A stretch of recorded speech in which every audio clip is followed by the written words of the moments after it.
하나님께서 우리에게 주신 말씀은 마가복음 8장 22절부터 26절까지의 말씀입니다. 마가복음 8장 22절부터 26절까지의 말씀을 우리 한 절씩 교독하겠습니다. 벳세다의 이름에 사람들이 맹인 한 사람을 데리고 예수께 나와 손 대시기를 구하거늘 예수께서 맹인의 손을 붙잡으시고 마을 밖으로 데리고 나가사 눈에 침을 뱉으시며 그에게 안수하시고 무엇이 보이느냐 물으시니 쳐다보며 이르되 사람들이 보이나이다. 나무 같은 것들이 걸어가는 것을 보나이다 하거늘 이에 그 눈에 다시 안수하심에 그가 주목하여 보더니 나아서 모든 것을 밝히 보는지라. 함께 읽겠습니다. 예수께서 그 사람을 집으로 보내시며 이르시되 마을에는 들어가지 말라 하시니라. 아멘. 오늘 수요 예배 가운데 나오신 우리 솔틴 모든 예배자들에게 하나님의 은혜와 평강이 있기를 간절히 소망합니다. 일신천냥 안구백냥이라는 말이 있습니다. 일신천냥 안구백냥. 우리의 몸을 천냥이라고 했을 때 우리의 눈은 900냥이라는 의미이지요. 그만큼 이 눈이 중요하다라는 것을 말해주고 있습니다. 시력이 0.9 정도만 되어도 일상생활을 하는데 전혀 지장이 없다고 합니다. 그런데 그 2부터 0.1씩 떨어지게 되면 앞이 잘 안 보이기 시작하고 눈이 흐려져서 사람을 분간하기 점점 어려워진다고 합니다.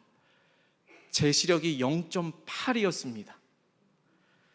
헌한 대낮에는 안경 안 껴도 전혀 문제가 없었습니다. 사람 분간하는 것도 전혀 문제가 없었습니다. 그런데 어두운 곳에서는 특별히 운전을 하게 되면 이 빛이 번져 보여서 앞을 분간하기가 어려울 지경에 처했습니다. 그래서 안과에를 갔습니다. 진찰을 마친 의사 선생님이 한마디 하십니다. 노안이 시작됐네요. 한편으로는 슬펐지만 한편으로는 이게 자연스러운 거다, 받아들이자 라고 마음을 먹으니 마음이 편안해집니다. 그런데 이제 어느 순간 이 안경을 쓰려고 하니까 참 불편합니다. 아침에 일어나서 안경을 찾아야 하고 전날 밤에 안경을 어디에 두었는지를 몰라서 헤맬 때가 있습니다. 아무렇지도 않게 짐을 다 싸들고 주차장까지 나왔는데 안경을 놓고 와서 다시 올라갔던 적이 여러 번 있었습니다. 그러다 문득 하나님께서 주신 이 눈에 대해서 내가 참 감사할 줄 몰랐구나 생각했습니다. 당장에 이 눈이 잘 보일 때는 이 눈이 주는 그 소중함을 전혀 모르고 있다가 이제는 이 안경을 써야 하니 이 눈에 대한 소중함이 저절로 생겨납니다. 지금 내가 누리고 있는 것에 감사하는 우리 모두가 되기를 간절히 소망합니다. 그런 의미에서 우리 다시 한 번 더 인사할 때에 모든 것에 감사합시다 인사합시다.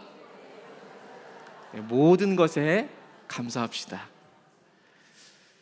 오늘 모든 것을 밝히 보는지라 라는 제목으로 하나님의 말씀을 나눌 때에 주님께서 여러분 각자에게 들려주시는 그 놀라운 음성을 들으실 수 있기를 간절히 바랍니다. 오늘 이 벳세다 맹인을 고치는 본문의 장면은 두 번에 걸쳐서 예수님께서 안수하여 주십니다. 그런데 이 본문의 기록은 다른 공관복음서에는 등장하지 않습니다. 오로지 이 마가복음에만 특별하게 기록되어져 있습니다.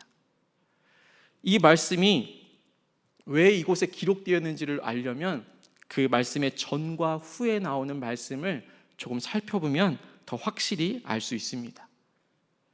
이 마가복음 6장의 말씀에는 예수님께서 오병이어의 기적을 펼치셨던 장면이 등장을 하게 되지요. 그런데 바다 위를 걸어오시는 그 예수님을 보면서 제자들이 잔뜩 겁에 질려있던 모습도 기록합니다. 그러면서 6장 52절 말씀에서 이렇게 기록하고 있습니다. 우리 가능하신 분들은 성경을 찾아서 6장 52절 말씀을 같이 읽어볼까요? 마가복음 6장 52절입니다. 함께 읽겠습니다. 이는 그들이 그 떡 되시던 일을 깨닫지 못하고 도리어 그 마음이 둔하여졌음이러라. 오병이어의 놀라운 기적을 보고 예수님께서 물 위로 걸어오시는 그 장면을 보고는 그때 그 떡 되시던 일들을 전혀 알지 못하고 두려워하는 마음이 생겼다라는 것이지요. 이와 비슷한 말씀이 마가복음 8장 오늘 본문이 등장하기 바로 전에 나옵니다. 마가복음 8장 21절 말씀도 우리 가능하신 분은 성경을 찾아서 함께 읽어보겠습니다. 21절입니다. 이르시되 아직도 깨닫지 못하느냐 하시니라. 이 말씀은 오병이어에 이어서 칠병이어의 기적이 있었지요. 여전히 이 제자들은 먹을 것에만 집중하고 있었던 것입니다. 예수님께서는 바리새인의 위선적인 모습, 그리고 헤롯의 그 겉과 속이 다른 그 모습을 주의하라, 조심하라 라고 이야기하셨지만, 그러면서 예수님께서 누룩을 이야기하셨더니 이 제자들은 이 누룩 이야기하니까 그때 우리가 칠병이어 하고 난 뒤에 남았던 그 떡을 이야기하시나 보다 하면서 그 떡 못 챙겨온 것을 생각하고 있었던 것입니다. 이때 예수님께서 보이신 반응이 바로 책망이었습니다. 예수님께서는 유독 이 오병이어 그리고 칠병이어의 사건 그 이후에 아직도 깨닫고 있지 못하느냐라고 말씀하셨습니다. 그 이유는 이 제자들의 그 믿음의 눈이 아직까지도 어두워진 상태였기 때문입니다. 그래서 예수님께서는 지금 오늘 본문에서와 같이 앞을 못 보는 이 맹인을 고치시면서까지 믿음의 눈을 뜨기를 간절히 바라고 원하고 계셨던 것입니다. 이 눈이라는 것이 사물을 분별하면서 알아보는 이 객관적인 시력을 말하고 있지만, 오늘 본문에서는 이 단순한 그 시력의 회복을 넘어서는 믿음의 눈의 회복을 말하는 것입니다. 세상을 바라보는 그 눈이 이 세상적인 것이 아닌 하나님 나라의 그 가치관으로, 예수 그리스도를 믿는 그 믿음으로, 예수님께서 보여주셨던 그 놀라운 사랑으로 이 세상을 바라보기를 간절히 바라고 원하셨던 것이죠. 이제 본문을 좀 더 자세히 살펴보겠습니다. 여러분들이 아시는 예수님께서 병자를 고치시는 모습은 어떠했습니까? 때로는 말씀 한 번이면 됐습니다.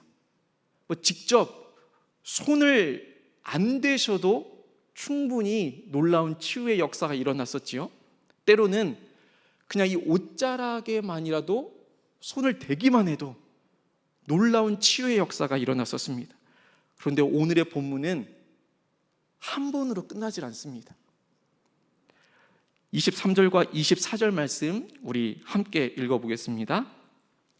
예수께서 맹인의 손을 붙잡으시고 마을 밖으로 데리고 나가사 눈에 침을 뱉으시며 그에게 안수하시고 무엇이 보이느냐 물으시니 쳐다보며 이르시되 사람들이 보이나이다. 나무 같은 것들이 걸어가는 것을 보나이다 하거늘. 이 본문의 말씀처럼 지금 예수님께서 이 베스다 맹인을 데리고 따로 떨어져서 그에게 안수하여 주고 있습니다. 그런데 아직까지는 희미하지요.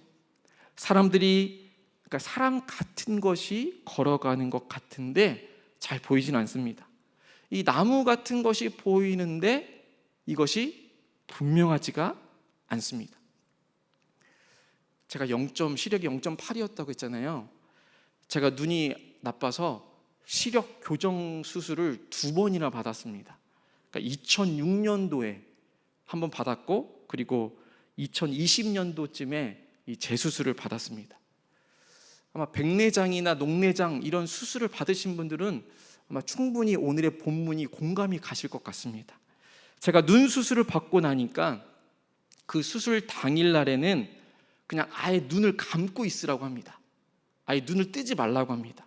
이 빛을 완전히 차단해서 12시간 정도는 지나야지 그래야 부작용이 덜하다고 합니다. 그런데 정신이 온전한데 12시간 동안 눈을 감고 있자니 여간 어려운 것이 아닙니다. 그렇게 12시간이 지나서 살며시 눈을 떠보니 모든 것이 뚜렷하게 보이느냐? 그렇지 않습니다. 막 번져 보입니다. 이거 수술이 잘못된 건 아닌지, 오늘의 말씀처럼 이 나무들이 걸어가는 건지 사람이 서 있는 건지 이 분간이 안 되는 것이지요. 괜히 염려되기 시작합니다. 그런데 하룻밤 자고 나서 아침에 눈을 떴을 때 저 멀리 벽에 걸려있는 벽시계가 아주 선명하고 또렷하게 보이는 순간, 세상이 이렇게 환했구나, 세상이 달라져 있는 것을 경험하게 됩니다. 이렇게 수술을 받고 난 이후에 이 본문의 말씀을 읽을 때마다 이 맹인의 상황이 충분히 이해가 됩니다. 이 처음에 안수를 받고 난 이후에는 희미하게나마 보입니다만 뭔가 석연치가 않습니다. 개운치가 않습니다. 뭔가 가리워져 있어서 보일 듯 말 듯, 보일 듯 말 듯합니다. 이 모습은 흡사 5병이어 이후에, 그리고 7병이어 이후에 아직까지도 여전히 함께하고 계시는 그 예수님이 누구인지 알지 못하고 있는, 알듯하지만 선명하게 알지 못하는 그 제자들의 모습과도 비슷합니다. 도리어 이 제자들은 마음이 둔해져서 예수님께서 떡 되시던 일들을 깨닫지도 못했었습니다. 배고파서 먹을 때에는 아주 맛있게 배불리 먹었지만 그 이적을 베푸신 분이 누구인지조차도 알지 못했던 것이죠. 도대체 무엇 때문에 이 기적을 베푸셨는지도 모르는 그 무지한 제자들과 우리들의 모습이 닮아 있는 것입니다. 믿음의 눈이 아직 온전하지 못한 이 제자들만의 모습이 아니라는 사실이지요. 우리 모두는 이미 예수님의 사랑을 경험했습니다. 예수님의 놀라운 기적을 우리는 모두 경험하고 살았습니다. 그럼에도 불구하고 여전히 아직까지도 어렴풋이 예수님이 누구인가? 과연 나와 함께 하시는 것이 맞나? 나를 구원해 주신 분이 그분이 정말 맞는가? 라고 헛갈려 할 때가 때로는 있다라는 것이지요. 힘들고 어려울 때는 주여 나를 도와주옵소서 찾다가도 그 모든 상황들이 다 끝나게 되면 하나님께서 언제 인도해 주셨는지, 하나님이 나에게 언제 기쁨을 주셨는지, 하나님이 나에게 언제 행복함을 주셨는지를 완전히 잊고 살아가는 것이 우리의 모습이 아닌지 다시 한 번 더 생각해 보기를 원합니다. 나에게 무수히 많은 은혜를 베푸셨습니다. 그래서 우리는 믿음으로 고백하지요. 모든 것이 하나님의 은혜입니다. 그런데도 그것이 정말 하나님께서 주신 은혜인지, 아니면 내가 정말 잘나서 내가 열심히 일을 했기 때문에 내가 마땅히 이것은 누리면서 살아가야 한다라고 여기며 살아가고 있지는 않은지 우리의 모습을 뒤돌아보기 원합니다.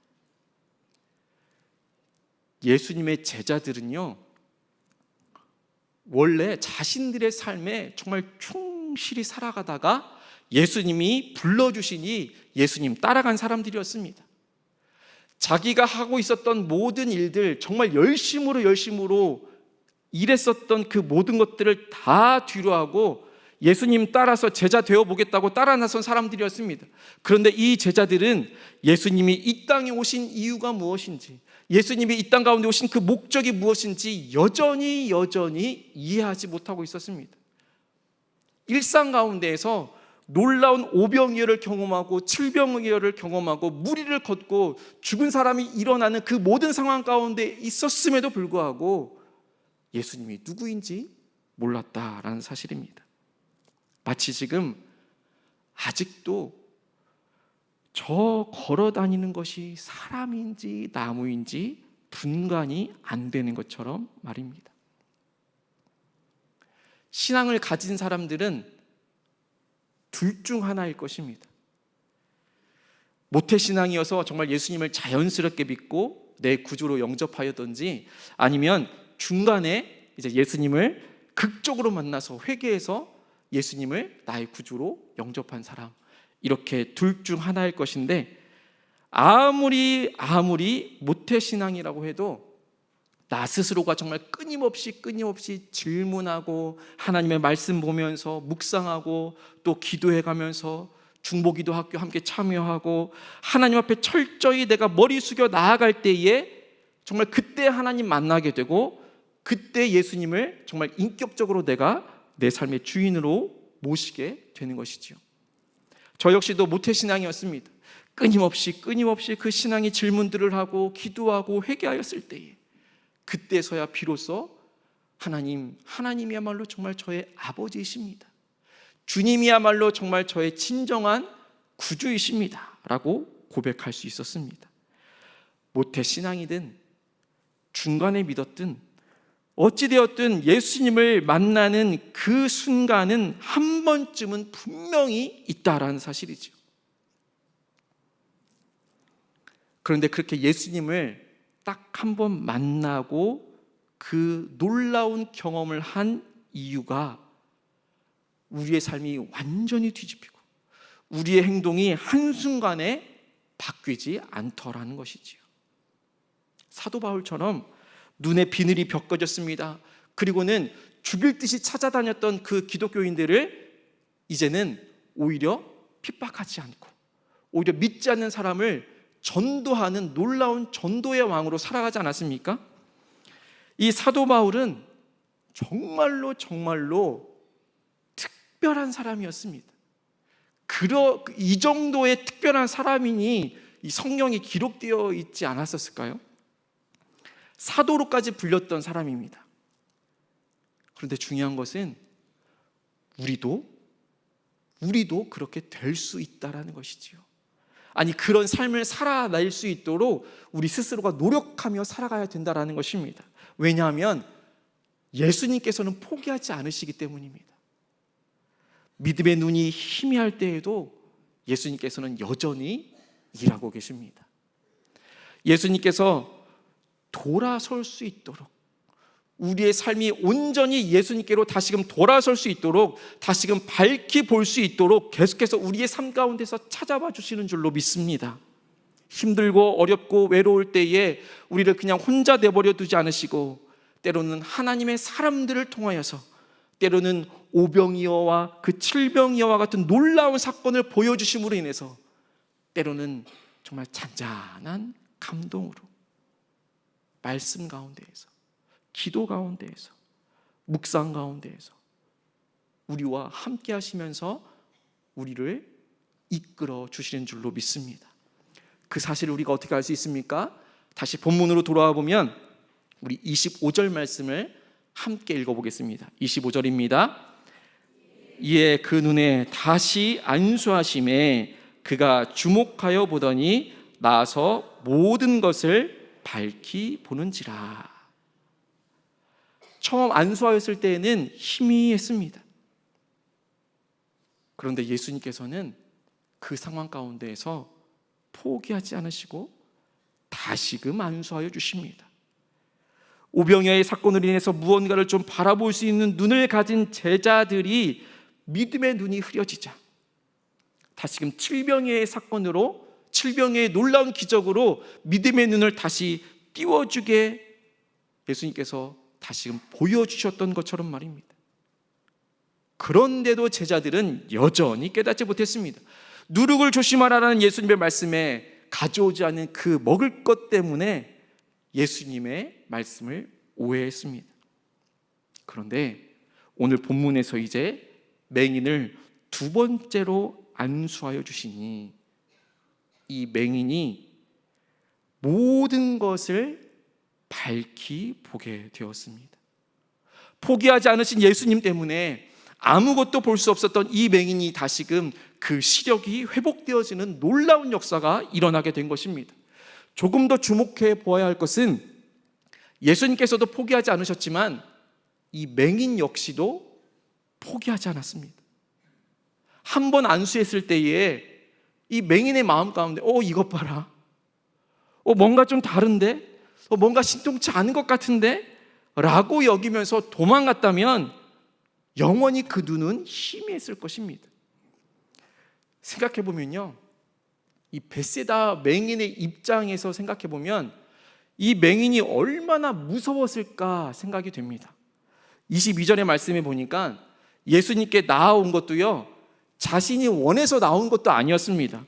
벳세다에 가니까 사람들이 우르르 몰려와서는 이 맹인 좀 고쳐달라고 지금 예수님께 데리고 간 것이에요. 함께 온 사람들은 이제 온데간데 없습니다. 예수님이라는 이분이 자기의 손을 덥석 붙잡고는 자신을 어디로 끌고 갑니다. 이미 눈이 안 보이니 어디로 가는지조차도 몰랐습니다. 그런데 갑자기 어떻게 합니까? 눈에 침을 뱉습니다. 모르는 사람이 자기 눈에 갑자기 침을 뱉는다고 생각해 보십시오. 아무리 자기 눈을 낫게 해준다지만 아무런 말도 없이 마음의 준비도 안 됐는데 이 다짜고짜 침을 뱉는 상황이 아무렇지도 않았다라고 하면 아마 거짓일 것입니다.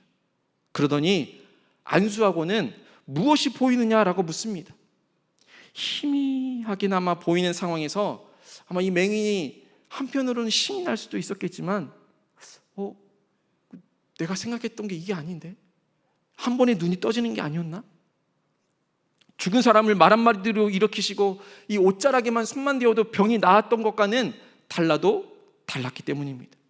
그런데 맹인은 거부하지 않았습니다. 온전히 예수님께 모든 것을 다 맡겼습니다. 더 이상 잃을 게 없을 때 맡기는 것은 참 믿음이 아닙니다. 누구라도 더 이상 잃을 게 없을 때에는 무엇이든지 붙잡기 마련입니다.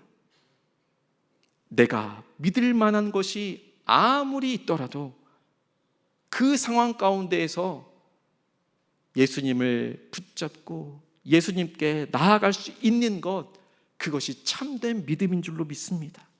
그 믿음의 대상은 온전히 예수님 한 분뿐이어야 하는 줄로 믿습니다. 이것이 바로 참된 내려놓음입니다. 이 맹인은 그야말로 다 내려놓았습니다.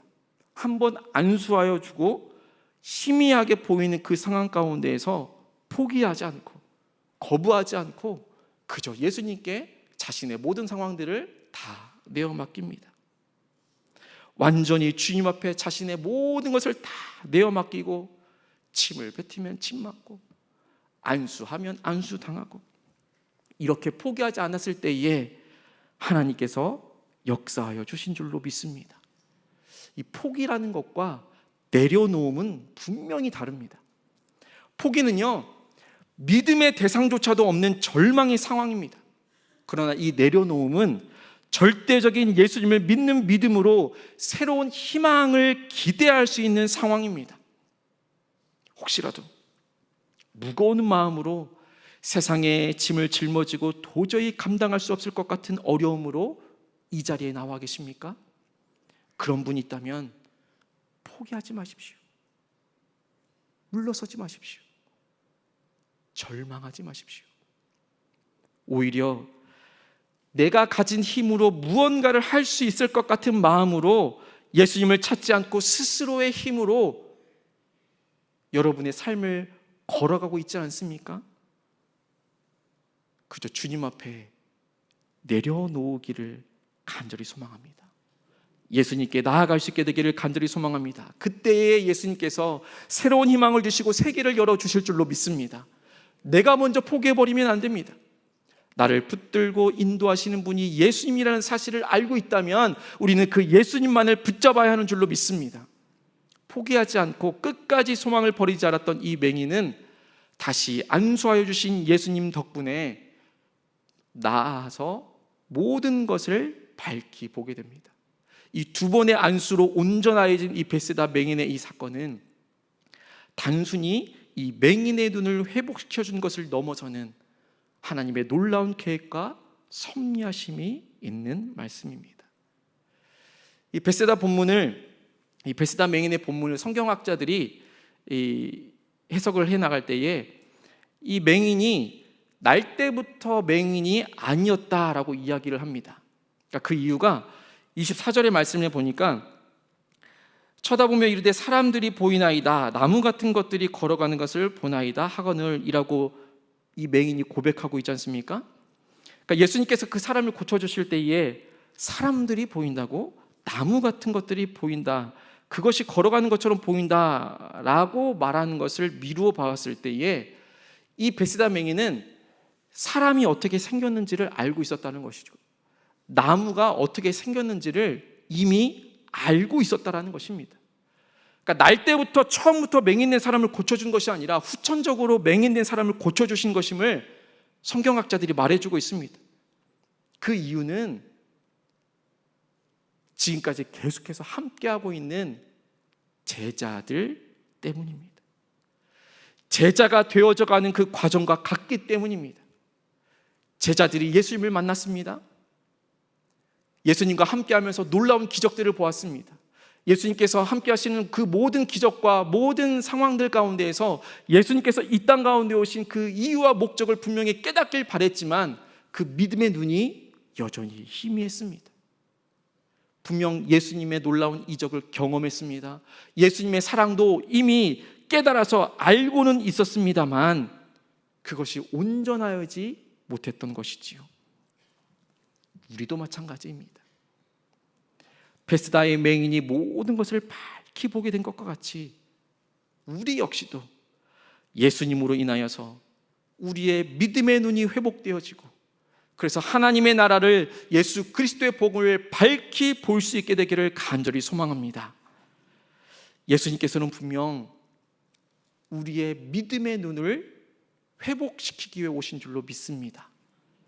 이 회복이라는 것이요, 아무것도 없었던 곳에서 새롭게 무언가를 보여주는 것이 아닙니다. 회복이라는 것은 분명히 있었습니다. 분명히 있었지만 그것을 잠시 잃어버렸기 때문에 그것을 다시금 얻을 수 있도록 해주는 것이 바로 회복이라는 것입니다. 다시 회복시켜 주시는 것입니다. 누가복음 4장 18절 말씀에 보면 예수님께서 자기가 이 땅 가운데 오신 것을 이렇게 말씀하시지요. 주의 성령이 내게 임하셨으니 이는 가난한 자에게 복음을 전하게 하시려고 내게 기름을 부으시고 나를 보내사 포로된 자에게 자유를, 눈먼 자에게 다시 보게 함을 전파하며 눌린 자를 자유롭게 하고. 예수님은 모든 것을 밝히 보여줄 수 있도록 다시 회복시켜 주시기 위해서 우리를 불러주신 줄로 믿습니다. 우리가 예수님을 위하여 살기를 포기하지 않을 때에, 예수님 안에 삶의 모든 어려움의 해결책이 있음을 우리가 알고 내려놓을 때에 우리 주님께서 회복시켜 주실 줄로 믿습니다. 우리의 눈을 밝히셔서 모든 것을 밝히 볼 수 있도록 우리를 도우실 줄로 믿습니다. 믿음의 눈이 밝아짐으로 인해 예수님을 닮아가기에 힘쓰며 하나님 나라를 전파하기에 힘쓰고 내가 처해 있는 모든 상황 가운데에서 감사함으로 복음을 전하며 하나님의 귀한 사람들이 되어줄 수 있는 우리 모든 솔틴의 예배자들이 되기를 주님의 이름으로 간절히 소망합니다.